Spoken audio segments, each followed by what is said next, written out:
আলহামদুলিল্লাহ বিসমিল্লাহির রহমানির রহিম।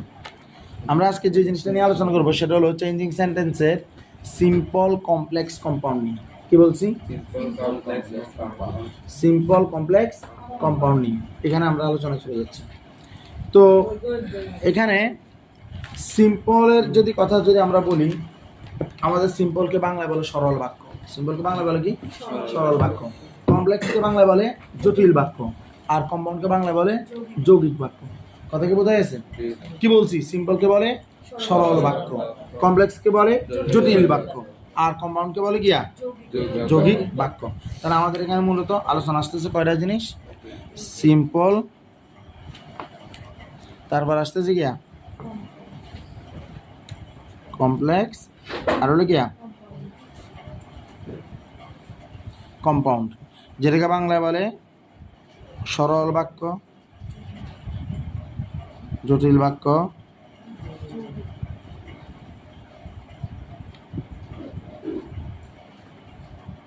যৌগিক বাক্য। ঠিক আছে? এখন গ্রামাটিক্যালি সবচেয়ে কঠিন হলো মূলত সিম্পল বোঝা, যদি আমাকে বলা হয়। মানে গ্রামাটিক্যালি স্টুডেন্টরা এখানে সবচেয়ে বেশি কী হয়, তারা স্ট্রাগল করে, তারা সংগ্রাম করে এখানে। ঠিক আছে? তো আমাদের খুব ভালো করে একটু শোনেন, এটা যেরকম আমাদের ইংলিশে যেরকম আসবে, একের মিনিমাম হলেও 4 নাম্বার। কয় নাম্বার? মানে চেঞ্জিং সেন্টেন্সে 4টা থাকবে একদম মিনিমাম, 100%। আমাদের শর্ট সিলেবাস 6টা থাকলে অবাক হওয়ার কিছু নাই। কথা কি বোঝা গেছে? তাইলে এটা মোটামুটি একটা ডোমিনেন্ট করবে, এটা ডোমিনেন্ট করবে কোথায়? আমাদের চেঞ্জিং সেন্টেন্সে। ঠিক আছে? আরেকটা ব্যাপার হলো আমাদের লেখার যে মাধুর্যতা, আমাদের লেখার যে সৌন্দর্য, এই ব্যাপারগুলো নির্ভর করে কে কত বেশি সিম্পল কমপ্লেক্স কম্পাউন্ডে দক্ষ। এই সিম্পল কমপ্লেক্স কম্পাউন্ডে যে তার দক্ষতার পরিচয় দেখাতে পারছে, তাকে আপনি দেখবেন যে সে সেরা জায়গাতে আছে। কথা কি বোঝা গেছে? এই যে এই আইদার খুব বড় কোনো ইংরেজি টিচার হিসেবে প্রতিষ্ঠিত হয়ে গেছে, অলরেডি প্রচুর স্টুডেন্ট পড়ায়। ঠিক আছে? নতুবা সে বাংলাদেশের কোনো ভালো জায়গায় আছে, নতুবা সে রাইটার হয়ে গেছে, নতুবা সে ধরেন আইবি বহুত জায়গায় আছে। তো ব্যাপারটা হলো যে এই এইটা দ্বারা ভাষার একটা জিনিস বলা হয়, সেই জিনিসটাকে বলে রেটোরিক্যাল ল্যাঙ্গুয়েজ। কি বলে? রেটোরিক্যাল। কি বলে? রেটোরিক্যাল ল্যাঙ্গুয়েজ একটা টার্ম আসে। রেটোরিক্যাল ল্যাঙ্গুয়েজকে বলা হয় মানে অলংকৃত ভাষা। এই ব্যাপারটা নিয়ে কাজ করে কে? যেমন আমেরিকাতে যারা যায়, জিআরই পরীক্ষা দেওয়া লাগে, আমেরিকাতে না, জার্মান যাওক বা সে বাইরের দেশে কোটি টাকার পরিমাণ পিএইচডি করতে চাচ্ছে কোটি টাকার পরিমাণ স্কলারশিপ নিতে, কোটি টাকার মতো স্কলারশিপ পাইতে। ঠিক আছে? হিয়ানে যাবো, হিয়ানে সরকারের খানা খাবো, হিয়ানে করবো, কিন্তু নিজের কোনো খরচ নাই। তো এই ব্যাপারগুলো করতে হলে জিআরই করতে হয়, জিমেট করতে হয়। তো এই জিআরই জিমেটের যে ইংলিশ যে আপনার যে আসে, টেস্টটা আসে, এই ইংলিশ অ্যাপটিটিউডে মূলত ওরা এটাকে ইংলিশ অ্যাপটিটিউড বলে না, ওরা বলে ল্যাঙ্গুয়েজ অ্যাপটিটিউড। কি বলে? Language aptitude. এখানে হলো যে ভাষার যে দক্ষতা, কারণ ভাষা আমরা যে ভাষা কথা বলি, আমাদের রিক্সাওয়ালাও সে ভাষা কথা বলে। তাই আজকে যদি আমি রিক্সাওয়ালাকে যাই যদি বলে আসি যে কোনো স্থূলকোণী ত্রিভুজের অতিভুজের দৈর্ঘ্য অঙ্কিত বর্গক্ষেত্রের, ঠিক আছে, মানে যে কি বলে যে এই অঙ্কিত বর্গক্ষেত্র, ঠিক আছে, অপরদিবর একটির উপর আরেকটি, ঠিক আছে, লম্ব বিক্ষেপের অন্তর্গত বর্গক্ষেত্রের সমান। আমি তো বাংলায় কইছি, এতে বুঝলো না কে? এটা বুঝে না কেন? আমি তো বাংলা কথাই বলছি। আবার যা বলছি আরও একটা সহজ ভাষা আপনারা বলতেছি যে বৃত্তের ব্যাসের অর্ধেককে ব্যাসার্ধ বলে। মানে বুঝলেন না কেন? এখানে আরও সুন্দর করে কথা বললাম যে সমকোণী ত্রিভুজের বিপরীত বর্গের অঙ্কিত বর্গক্ষেত্র, ঠিক আছে, অপর দুই অঙ্কিত বর্গক্ষেত্রের সমষ্টি সমান। বুঝলেন না কেন আপনি? তাইলে গণিতের যে আছে রেটোরিক্যাল ল্যাঙ্গুয়েজ, এটা মূলত জ্যামিতি। এটা কি রেটোরিক্যাল ল্যাঙ্গুয়েজ কি গণিতের কি? জ্যামিতি। কথা কি বোঝা যাচ্ছে? জ্যামিতির কোনটা? সম্পাদ্য না উপপাদ্য। কোনটা? এটা উপপাদ্য। এই রেটোরিক্যাল ল্যাঙ্গুয়েজ দ্বারা ল্যাঙ্গুয়েজ অ্যাপটিটিউড টেস্ট হয়। আপনি যদি ধরেন যে আপনি জিআরই করে আপনি আমেরিকাতে ফিজিক্সের উপর পিএইচডি করবেন, আপনি মানেন না মানেন, আপনার পরীক্ষা ফিজিক্সের উপর হবে না, হবে আপনার ল্যাঙ্গুয়েজ অ্যাপটিটিউডের উপর। কথাই বোঝা যাচ্ছে। ইকোনমিক্সের উপরে করবেন, ল্যাঙ্গুয়েজ অ্যাপ্টিটিউড টেস্ট দিয়ে গেলেন। আপনি কে কয় যে ম্যাথও আছে, সবার জন্য সেম, একদম সবার জন্য সেম কোয়েশ্চেন প্যাটার্ন, সেটা ফিলোসফি হোক। কেউ যদি যাই আমেরিকাতে যাই ধর্মের উপরে ইয়া করুন, আছে এরকম অনেক অনেক। ঢাকা বিশ্ববিদ্যালয়ের আরবি এই বিভাগের টিচার আছে যারা আমেরিকাতে গিয়ে ওনারা ধর্মতত্ত্বের উপরে কী করতেছেন, পিএইচডি করতেছেন, সেম ইকোনমিক্সে করতেছে সেম। এতে তোমার মানে তুমি যে সাবজেক্টে পড়ো না কেন, তোমার স্কলারশিপ দরকার। আইএলস দরকার হলে কিসের জন্য? বাইরে যাওয়ার জন্য। স্কলারশিপ আইএলস অতটা ম্যাটার করে না। আইএলস দ্বারা জানতে চাই যে হ্যাঁ অন্তত রিক্সাওয়ালা লোকের কথা কইতে পারবো না, কোথাও মারামারি লাগলে তিনি সিলাই সিলাই তো পারবো না, ঠিক আছে, এগুলো দেখে। আইএলসে কিন্তু দেখে না, কিন্তু জিএরিতে দেখে হাতে কতটুকু জ্ঞান নিয়ে আসলে ওই দিকে যাচ্ছে, হাতে কী করতে পারবে সেখানে। কথা বোঝা যাচ্ছে? এটা তো ওয়ার্ল্ড ওয়াইড, এটার যে এটা তুমি জিআরিতে বাংলাদেশে বসে তুমি 340 ইয়া তোলো, 325 তোলো, 300 ইয়া তোলো। যেমন আমাদের এখানে এই যে এখানে এই হিন্দু বাড়ির একটা ছেলে আছে মিশুক, হাতে 305 তুলছিল, ঠিক আছে। হাতে নর্থ ডাকোটা ইউনিভার্সিটিতে হাতে ইয়া করছে, এমএসসি করছে ইকোনমিক্সে। তো এই যে এমএসসি যে করছে হাতে এখানে ইকোনমিক্সে, হাতে এখানে যে টেস্টটা দিয়ে গেছে বাংলাদেশের এই কে কয় যে ধরো আরও একজন কি, যদি ধরো কেউ পড়ছে সোশ্যাল সায়েন্সে, হ্যাঁ তো যদি 305 দিয়ে যায়, হ্যাঁ তো এরকম নোটটা কোটা বা ইয়াতে যাইতে পারবো, ঠিক আছে। তারপর আবার অনেক টাকা স্কলারশিপ এখানে, অনেক টাকা, মানে এটা তোমার চিন্তার বাইরে এগুলো। তারপরে যেমন ধরো কেউ যদি আবার সায়েন্সের থেকে যায় তাহলে কিন্তু আবার তার জন্য 320 এরকম, মানে সায়েন্সেরগুলোর জন্য হলে নাম্বার খুব বেশি লাগে, অনেক বেশি লাগে সায়েন্সেরগুলোর জন্য। তো যাই হোক, এখন এটা বলতেছি যে এই যে টেস্টগুলোতে কিন্তু রেটোরিক্যাল ল্যাঙ্গুয়েজ মানে এই ব্যাপারটা ধারণ করে, যে মানে সে কত বেশি তার ভাষাকে অলঙ্কৃত করতে পারতেছে, ঠিক আছে। আর এই অলঙ্কৃত ভাষার সবচেয়ে বড় ভাণ্ডার হলো আমাদের কোরআন শরীফ।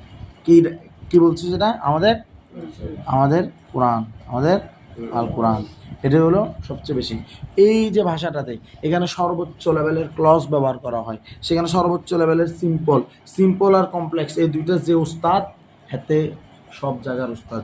কম্পাউন্ড যে কেউ বলতে পারে, কম্পাউন্ডে যে কেউ মানে কমান্ড তুলনামূলক সহজ, কিন্তু এই দুইটার এক্সচেঞ্জটা হলো যে অনেক উপরের লেভেলে। কথা বোঝা গেছে? নিজেরে এই যে কোরআনরে খুব বেশি পরিমাণে বাংলা অর্থ বুঝবা, কোরআনের খুব বেশি পরিমাণে বাংলা অর্থকে আবার ইংলিশে ইয়া করবা, তারপর ব্যাখ্যা চাইবে এটা কেমন হয়েছে। এখন তো এগুলো করা অনেক সহজ হয়ে গেছে, এআই এসে অনেক বেশি সহজ হয়ে গেছে। আমরা কত কষ্ট করে এগুলো শিখছিলাম, যখন 2016-17 সালে এগুলো শিখছি, বহুত কষ্ট করছি এগুলো। তো এখন এই সিম্পল কমপ্লেক্স যে কম্পাউন্ড যে আমরা কথা বলতেছি, এখানে নর্মাল যদি আমরা কথা বলি আমাদের সিলেবাস অনুযায়ী, তাহলে আমাদেরকে বলতেছে যে সিম্পলে একটিমাত্র ফাইনাইট ভার্ব থাকবে। কি থাকবে? একটিমাত্র ফাইনাইট ভার্ব। ফাইনাইট ভার্ব মানে কি? সমাপিকা ক্রিয়া। এটা কি? সমাপিকা ক্রিয়া। এখন সমাপিকা ক্রিয়াটা বেসিক্যালি কি? সমাপিকা ক্রিয়াটা হলো যে মূলত কর্তা নিজেই সেটা করতে হবে, কর্তা নিজেই সেটা করতে হবে। কথা কি বোঝা গেছে? তারপরে কমপ্লেক্স সেন্টেন্স কি? কমপ্লেক্স সেন্টেন্স হলো সেখানে একটা ফাইনাইট ভার্ব হলে হবে না, সেখানে একাধিক ফাইনাইট ভার্ব থাকতে হবে। কয়টা ফাইনাইট ভার্ব থাকতে হবে? এটা কি বলে? এই একাধিক ফাইনাইট ভার্ব থাকতে হবে। কথা কি বোঝা গেছে? আর কম্পাউন্ড হলো সেটা যেখানে ফাইনাইট ভার্বগুলা, আমি এই ইয়ার ক্ষেত্রে বলতেছি, অ্যান্ড বাট অর, মানে আমাদের এসএসসি লেভেলে অ্যান্ড বাট অর এদের সাথে আলাদা থাকবে। ফাইনাইট ভার্ব একাধিকে থাকবে, কিন্তু ওরা কী হবে? ওরা আলাদা হবে। কি দিয়ে? অ্যান্ড বাট অর এসব দিয়ে আলাদা হবে। ফ্যান বয়েজ বলে, ঠিক আছে, ফ্যান বয়েজ একটা ইয়াদ বলে যে ফর অ্যান্ড, ঠিক আছে, নাইদের তাদের বহুত কথা আছে, এগুলো বাদ আমার মাথার কোনো। আমার অ্যান্ড বাট অর এই তিনটে হইলে আমার এসএসসি শেষ। কথা বোঝা গেছে? অ্যান্ড বাট অর তার আমার এগুলো আলাদা হবে। এখন কথা হলে এটা কেমনে আমি বুঝবো? এখন আমি বললাম যে একদম সিম্পল কথাবার্তা, যে এই বললাম এরকম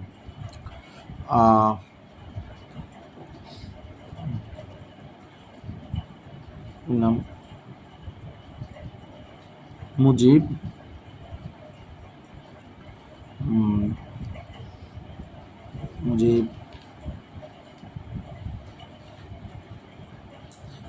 ইটস রাইস।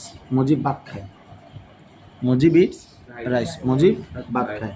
তাহলে মুজিব সাবজেক্ট এখানে ফ্যাক্টর না, সাবজেক্ট ফ্যাক্টর না। অনেক সময় শুনবে যে একমাত্র হিসাবে একমাত্র, তো তোমার ভার্বে মূলত এগুলো সবগুলোকে আলাদা করে। ফাইনাইট ভার্ব একটা, সিম্পলে কোনো কথা নেই। আর যত ভার্ব আসবে সবগুলোকে নন ফাইনাইট করতে হবে। আমরা জানি নন ফাইনাইট কেমন করে, আগে টু লাগাই দিব নতুবা পরে আইনজি লাগাই দিব, জানি তো এটা তুই জানোস না। আর একটা করতে পারি, যেমন ধরো গো ওয়েন্ট গন, এই যে গন ইয়ে তো এটাও নন ফাইনাইট ফর্ম। গো আর ওয়েন্ট ছাড়া, প্রেজেন্ট আর ফার্স্ট ফর্ম ছাড়া সবগুলো নন ফাইনাইট ফর্ম, এক কথায় শেষ। ইট, এইট, ইটেন, ইট এবং এইট এই দুটো ফাইনাইট, এই দুটা finite form. Eaten non finite, eating non finite, to eat non finite. কথা বুঝতে আছে? নন ফাইনাইটের ফর্ম কয়টা? তিনটা, আগে টু পরে আইএনজি অথবা কিয়া ভার্বের পাস্ট পার্টিসিপল ফর্ম। কথা কি বোঝা আছে? এখন মুজিব ইটস রাইস, আমি এটা লিখছি না, আর কমপ্লেক্সে আমি সেটাকে বললাম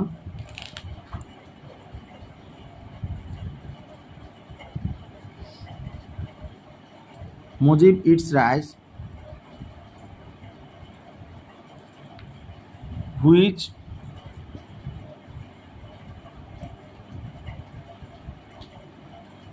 he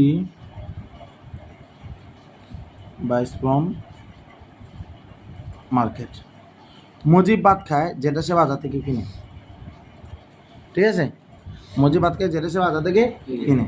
তাহলে হুইচ দ্বারা কাকে বোঝাচ্ছে? মুজিবকে না খাওয়াকে না রাইসকে?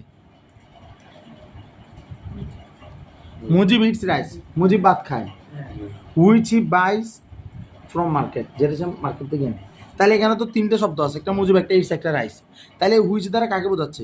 মুজিবকে, ইটসকে না রাইসকে? কোনটা বাজার থেকে সে কিনে? রাইসকে। তাইলে এখানে রাইসটা কী হয়েছে? রাইসটার মডিফাই হয়েছে। কথা বোঝা গেছে? এই রাইসটা কি নাউন না? নাউন সম্পর্কে একটা ক্লজ সৃষ্টি হয়ে গেছে, যেটা সে বাজার থেকে কিনে। তাইলে এটা হলো কিয়া, এই যে নাউন, নাউনের সম্বন্ধে যে ক্লজটা আছে এটাকে বলে অ্যাডজেক্টিভ ক্লজ। নাউনকে নিয়ে ক্লজ মানে এটার কিয়া অ্যাডজেক্টিভ ক্লজ। এখন এখানে দেখেন, ইটস এটা খাওয়া, আবার বাই এটা কিনা, দুটাই ফাইনাইট ভার্ব। দুটাই কি ভার্ব? Finite verb. একাধিক ফাইনাইট ভার্ব আসছে না? তবে একাধিক ফাইনাইট ভার্ব আসলেও এখানে দুটো ক্লজ আছে। একটা ক্লজ হলো প্রিন্সিপাল ক্লজ, আর একটা ক্লজ হলো সাবঅর্ডিনেট ক্লজ। একটা ক্লজ হলো প্রিন্সিপাল ক্লজ, আর একটা ক্লজ কিয়া সাবঅর্ডিনেট ক্লজ। কথা কি বোঝা গেছে? সাবঅর্ডিনেট ক্লজ কিয়া? সাবঅর্ডিনেট ক্লজ হলো অধীন বাক্যাংশ, যেটা বাক্য হওয়ার যোগ্যতা রাখে কিন্তু বাক্য হয় নাই, বাক্য হয় নাই। তবে এটা কিন্তু বাক্য যোগ্যতা রাখে না। ব্যাপারটা যদি আমি যদি হুইচকে বাদ দিই তাহলে কিন্তু বাক্য যোগ্যতা রাখে। হি বাইস ফ্রম সে মার্কেট থেকে কিনে, তারপরও মাথায় বাড়ি খায়, সে মার্কেট থেকে কি কিনে, ঠিক আছে? হুইচ, আমি যদি বলি যে which he buys from market, সে মার্কেট থেকে আসলে কি কিনে, অথবা that he buys from market, সে মার্কেট থেকে যা কিনে, তাহলে এগুলো কিন্তু মূল ভাব প্রকাশ করতেছে না। এগুলো ডিপেন্ড করতেছে কেন? মুজিব ইটস রাইস, ও মুজিবের ভাত সম্পর্কে বলতেছে। মুজিব ভাত খায় যেটা সে বাজার থেকে কিনে। তাহলে এই রাইসের আনসারটা লাগে এখানে। কিন্তু মুজিব ইটস রাইস এটা কিন্তু বাক্য যোগ্যতা রাখে, বাক্য হচ্ছে না এখানে মুজিব ভাত খায়। তাহলে কিন্তু এই which he buys from market এটা কিন্তু বাক্য যোগ্যতা রাখতেছে না, এটা কিন্তু একটা আনসার দরকার। কথা বোঝা যাচ্ছে? তাহলে এটা সাবঅর্ডিনেট ক্লজ। এটা কি ক্লজ? Subordinate clause. আর আমি যদি বলি যে কম্পাউন্ডে,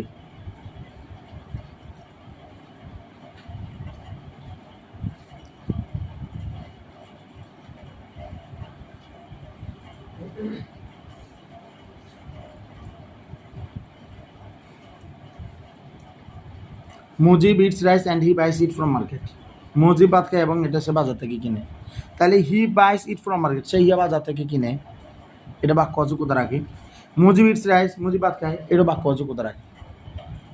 কথা কি বোঝা গেছে? তাইলে এখানে আগেরটা বাক্য অযোগ্যতা রাখে, পরেরটা বাক্য অযোগ্যতা রাখে। আবার এখানে বাইস, হি বাইস ইট ফ্রম মার্কেট, এটাও একটা ফাইনাইট ভার্ব, আবার হি ইটস এটাও একটা কিয়া ফাইনাইট ভার্ব। দুটোই কিন্তু কথা নিজে করে দিচ্ছি। কথা বোঝা গেছে? কথা বোঝা গেছে কিনা?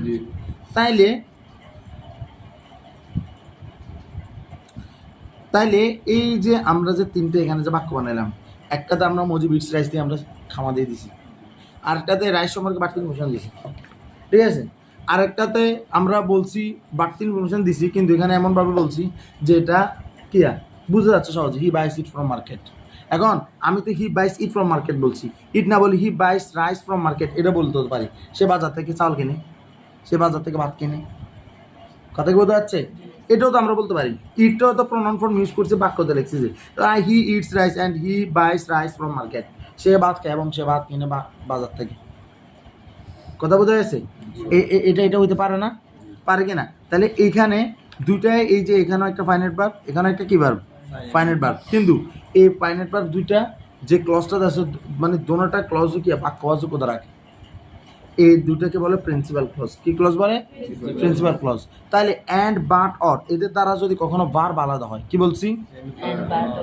এদের দ্বারা যদি ভার্ব আলাদা হয়, কি বলছি? এদের দ্বারা যদি ভার্ব আলাদা হয়, ভার্ব ব্যক্তি না ভার্ব আলাদা হয়, তাহলে এটা হলো কম্পাউন্ড সেন্টেন্স। আর কমপ্লেক্স সেন্টেন্সের এটা কি, ভার্ব আলাদা আছে কিন্তু ভিতরে অ্যান্ড বাট অর নাই, ভিতরে অ্যান্ড বাট অর নাই, দ্যাট আছে, হুইচ আছে, হু আছে, হাউ আছে, দুনিয়ার বিজ্ঞান আছে, কিন্তু অ্যান্ড বাট অর সারা। তাহলে আমরা মাথায় রাখবো ফাইনাইট ভার্বকে ভাগ করা হয়ে গেছে কিন্তু ভিতরে অ্যান্ড বাট অর আছে, তাহলে কম্পাউন্ড, কিন্তু অ্যান্ড বাট অর নাই, তাহলে কমপ্লেক্স। আমার এসএসসি সিলেবাসে আমি এদেরকে মাথায় রাখবো। তাহলে কি আমো, দ্যাট আমো, হুইচ আমো, হু আমো, যে কোনো কিছু আমরা আমো, কিন্তু আর উপস্থিতি কি অ্যান্ড বাট অর, এই তিনটা নাই মানে আমার এটা কমপ্লেক্স। অ্যান্ড বাট অর আছে মানে এটা কম্পাউন্ড। আর আমার যদি কোনোভাবে আমার ভার্বকে আমি একাধিকবার দেখতেছি কিন্তু দেখতেছি যে বারবার আগে টু আছে, অথবা বারবার লগে আইএনজি আছে, অথবা ভার্বকে ফার্স্ট পার্টিসিপল ফর্মে নিয়ে গেছে, তাহলে মনে করবো ওইটা নন ফাইনাইট হিসেবে আছে। কথা কি ক্লিয়ার? ওইরকম একটা যদি আমরা করি, যেমন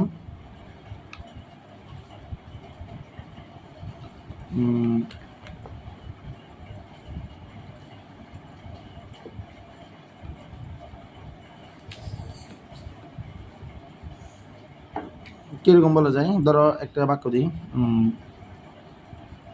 যেমন ধরো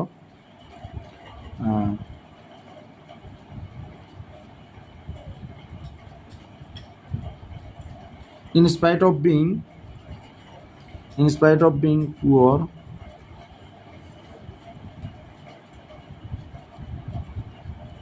he is honest। কি বলছি? in spite of being poor he is honest। গরিব সত্ত্বেও সে কিয়া সৎ।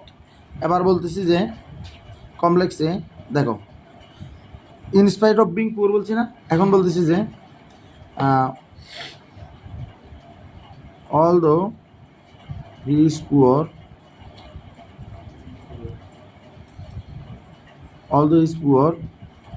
he is honest। খুব ভালো করে খেয়াল করো, although he is poor he is honest। কি বলছি? although he is poor he is honest। যদিও সে গরিব he is honest, সে হয় সৎ। যদিও সে গরিব সে হয় সৎ। তাহলে এখানে দেখো he is ও ফাইনাইট ভার্ব, ইজ ও কিয়া ফাইনাইট ভার্ব, দুটো ফাইনাইট ভার্ব আছে না। এখানে বিং, দেখো বি একটা ভার্ব যেটা এম ইজ আর ওয়াজ ওয়ারকে বোঝায়, এটাকে বিং করে ফেলছি। বিং মানে কিন্তু নন ফাইনাইটে চলে গেছে। কথা বোঝা গেছে? বিং নন ফাইনাইটে চলে গেছে, জাস্ট এখানে ইজটা হলো ফাইনাইট ভার্ব। এখানে ইজ দুইবার ব্যবহার হয়েছে কিন্তু একটা ইজের পাশে অল দো আছে। যদিও সে গরিব, আই আর কিছু কই না ভাই, কন্যা কন্যা, যদি সে গরিব কে কন্যা ভাই, কন্যা ভাই, কন্যা কন্যা, যদি সে গরিব। কথা বোঝা গেছে? তাইলে এই যে কন্যা কন্যা কন্যা যে শুরু করলেন, তাহলে আমার এখানে এই জিনিসটা আমাকে কি করতেছে, আমাকে আগ্রহ জন্মাচ্ছে যে আসলে কি হবে অল দিস পুয়ার, যদি সে গরিব। এটা কিন্তু আসলে বাক্যযোগ্যতা রাখে না, এটা ক্লজে থাকে, এটা subordinate clause. He is honest, সে হয় সৎ, সে হয় সৎ, হি ইজ অনেস্ট, এটা একটা বাক্যযোগ্যতা রাখে। করিম ইজ অনেস্ট, করিম ও সৎ। হি ইজ জায়গায় যে কোনো কিছু বসাতে পারি, কিন্তু আমি যদি বলি যে all the Karim is a poor, যদিও করিম গরিব, এখনও তো তাহলে প্রশ্ন আমার লাগতেছে। আমি যদি বলি যে all the Messi is poor, যদিও মেসি গরিব, ঠিক আছে? কথা কি বোঝা যাচ্ছে? এরকম। এরপর আসেন কম্পাউন্ডে। কম্পাউন্ডের কি ব্যাপারটা? ইজ পুয়ার, একটা গরিব কিন্তু সৎ, এখানে কিন্তু বাট ব্যবহার করতে হবে আমাদের। যদি he is poor but he is honest, he is honest, আমাদের যদি আমাদের নর্মালি বৈসাদৃশ সম্পর্কের ভিতরে আমাদেরকে বাট ব্যবহার করতে হবে। গরিব হইলে হাতে কী হতে পারে, অসৎ হইতে পারে, অভাবে স্বভাব নষ্ট করে দেয়, ঠিক আছে? অভাবে স্বভাব ঠিক, ব্যাপারটা মানাটা কষ্টকর। কথা কি বোঝা গেছে? He is poor but is honest, মানে পুয়ারের সাথে অনেস্টটা যাচ্ছে না, এই কারণে এখানে বাটটা বসানো হয়েছে, এই কারণে এখানে অল দ্য বসানো হয়েছে, এই কারণে এখানে ইনস্পাইট অফ বসানো হয়েছে। কথা বোঝা গেছে? এখন কত হলো যেগুলো নিয়ে আমরা কাজ করবো ইনশাল্লাহ, কিন্তু আমার কথা হলো আমার ব্যাপারটা ক্লিয়ার থাকতে হবে। এই ক্লিয়ারে ব্যাপারটা আমরা এখানে করছি। কথা বোঝা গেছে? কথা বোঝা গেছে কিনা? ওকে, আসসালামু আলাইকুম রহমতুল্লাহ।